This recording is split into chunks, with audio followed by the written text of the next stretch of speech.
Hello everyone, welcome to my channel. Bhagat Singh ఈ పేరు వింటే గుర్తొచ్చే నినాదం ఇంక్విలాబ్ జిందాబాద్, అంటే విప్లవం వర్ధిల్లాలి. భగత్ సింగ్ జీవితాన్ని మార్చేసిన ఒక సంఘటన 1919లో బ్రిటిష్ ప్రభుత్వం రౌలత్ చట్టాన్ని తీసుకొచ్చింది. ఈ చట్టం ప్రకారం ఎవరైనా వ్యక్తులు దేశద్రోహానికి పాల్పడితే కనుక వారిపై ఎలాంటి న్యాయ విచారణ లేకుండా అరెస్ట్ చేసి 2 సంవత్సరాల వరకు జైల్లో నిర్బంధించవచ్చు. అయితే ఈ చట్టాన్ని వ్యతిరేకిస్తూ పంజాబ్ రాష్ట్రంలోని అమృత్సర్ ప్రాంతంలో జలియన్వాలా బాగ్ అనే ప్లేస్లో ఒక సభను ఏర్పాటు చేశారు.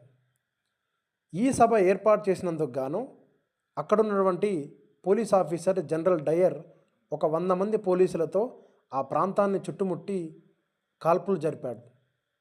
ఈ కాల్పుల్లో దాదాపు 1000 మంది వీరమరణం పొందారు. నాటి నుంచి నేటి వరకు ఈ సంఘటన మానవ జ్వాలకి మచ్చ. అయితే ఈ సంఘటన జరిగిన తర్వాతి రోజునే భగత్ సింగ్ ఆ ప్రాంతానికి వెళ్ళి రక్తం మడుగుల్లో ఉన్నటువంటి ఆ మట్టిని ఒక బాటిల్లో సేకరించాడు. అప్పుడు భగత్ సింగ్ వయసు 12 సంవత్సరాలు. ఆ రోజే డిసైడ్ అయ్యాడు, ఈ మట్టి నా దేశ ప్రజల రక్తంతో కూడుకొని ఉన్నది, దీనిపై నేను ప్రమాణం చేస్తున్నాను, ఇక నుండి నా జీవితాన్ని నా దేశం కోసం నేను త్యాగం చేస్తాను అని డిసైడ్ అయ్యాడు. అనంతరం కేవలం 23 సంవత్సరాల వయసులోనే బ్రిటిష్ ప్రభుత్వానికి వ్యతిరేకంగా పోరాడినందుకు గాను బ్రిటిష్ ప్రభుత్వం 1931 మార్చి 23న భగత్ సింగ్ని ఉరితీసింది.